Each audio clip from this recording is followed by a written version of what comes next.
So, what do you know about Freemasonry?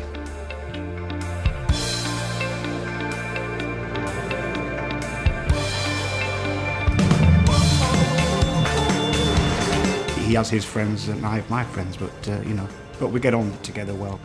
Yeah, I think I'm a bit of an adrenaline junkie, really. Yeah, to say the least. Occasionally we take a Subaru Impreza on the track.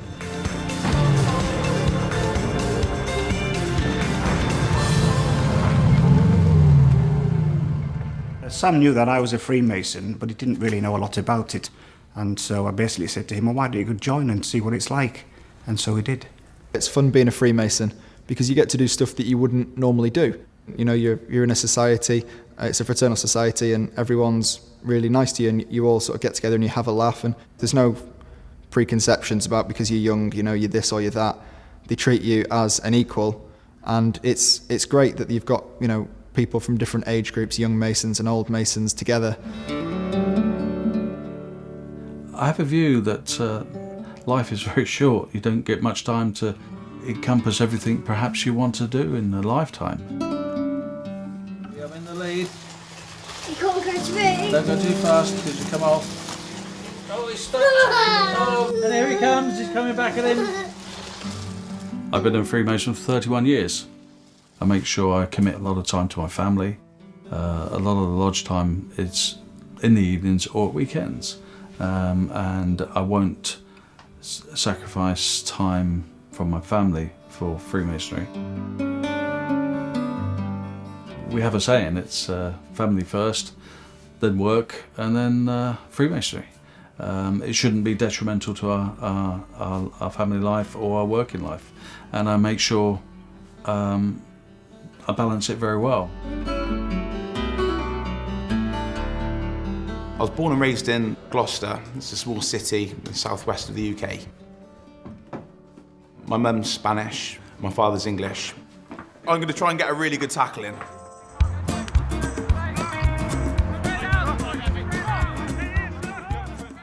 I spoke to my friend and asked about it. He spoke to me in great depth, gave me an insight into Freemasonry, and I thought, that sounds good, that's something I want to be a part of. The groups of people that you are with, it's called a lodge, and the lodge is just basically a group of friends, young, old, rich, poor. We're all just men that are just having a good time, and people that in life I probably would have passed in the street, never even spoke to, never even exchanged comments, thoughts, or sort of life stories. I run various businesses, a construction company, I'm partner in a recruitment company, and the part of the business that I prefer the most is the Art Behind Bars and Break the Chain, which is a prisoner rehabilitation scheme. This is work that I've done previously before being a Mason. Being a Mason's given me the motivation, skills to do what I'm doing and continue it. I'm Stephanie Chambers, Alistair's wife. Tonight we're going to a Freemasons ladies' night. Initially, before he joined, obviously there was a time where we were discussing it, which was nice, he involved me in. And we discussed it, we looked at things. I was concerned it might take up a lot of his time because we were short of time, 5 children. The business it's quite a busy household. But actually it hasn't. You look at why Freemasonry has been successful. I think it's much more to do with the common desire to behave properly, to look after each other and enjoy each other's company. And all that naturally leads to charity. But Freemasonry wasn't set up originally for charity. It's just been a completely natural byproduct of it. I can give you an illustration that with the Philippines hurricane, it gave £50,000 nearly on day one to the Red Cross. And the fact that it can react so quickly to these disasters is of enormous benefit to the charities which are the recipients. Charity is really important to me. My grandmother's been disabled since she was 18, and so it means a lot to be able to help other people. And I like to get involved as much as I can through my lodge and by myself. For example, last year I did the Movember charity. And there's a lot of things that we do through the lodge as well. We decide who we're going to give money to for what purposes.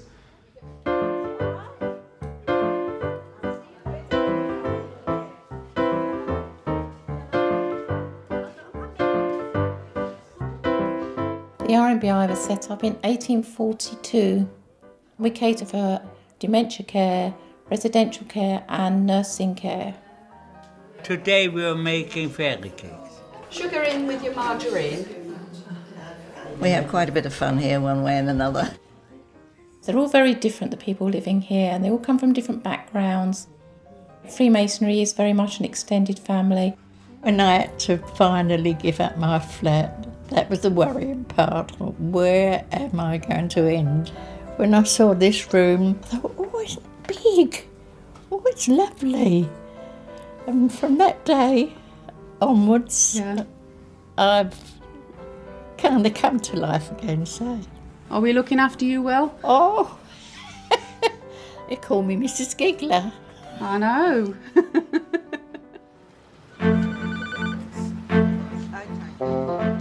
My wife had a serious allergic reaction. I raced her to A&E and they had to resuscitate her. An incredibly frightening experience. As a thank you, we thought, is there something we can do, particularly to help A&E, and particularly to help children who find themselves in such a frightening environment? I discussed that with my Masonic Lodge, and we came up with the idea of TLC, the simple idea of using teddy bears to take out the stress of a visit to A&E. Coming to a place like this is quite strange to them, quite stressful. Teddy bear, soft teddy bear, always softens the blow. You got babies coming in crying and you do everything that you could possibly do. You can pick any colour. When you see their faces, when you give them a teddy bear, it cuts down the assessment time just so you can just take your observations, heart rate, and it just makes them feel better. As soon as you give your teddy to a child, you know, that brings a smile to their face. Most children name the teddy straight away. One guy this morning, young chap, called his teddy hula hoop. So that was cool. We all have the same interests, which is helping other people and an interest in the history of Freemasonry, which has brought us all together. Since I became a member, it's been absolutely clear that history is extremely important. Freemasons' Hall in Covent Garden, our headquarters, was built as a monument to those who died in the First World War.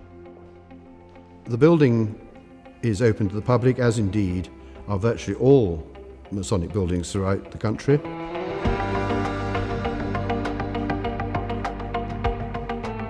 We use the building at Covent Garden, our headquarters, for multiple purposes.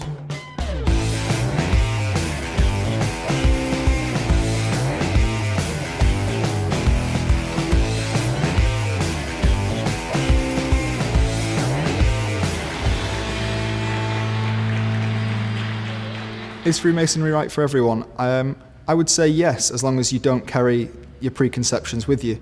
Because there's a lot of people who have a certain way of thinking towards Freemasonry which is based on nothing. But if you open your mind to it and experience it, then absolutely it's for everyone. Everyone likes to have friends, everyone likes to help other people.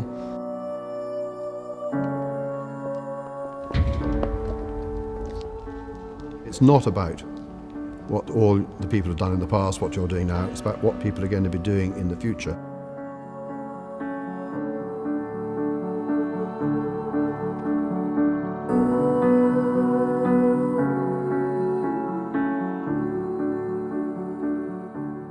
There are no political links. In fact, it's actually banned in a lodge to talk about religion or politics, as those are the two main things that people have such different opinions on. Regardless of how hectic your life is, you can put in and take out what you want to, and that's what I really enjoy. That's what I like about Freemasonry. It's given me more confidence, confidence in my work and in other aspects of my life. You listen to people more, you're more open-minded, you do really become a better person. For me, the value and teachings of Freemasonry have made me the man I am today. I think the one thing that a new person coming into Freemasonry can gain is a perception as to how they should behave towards this world in general. So, what do you know about Freemasonry?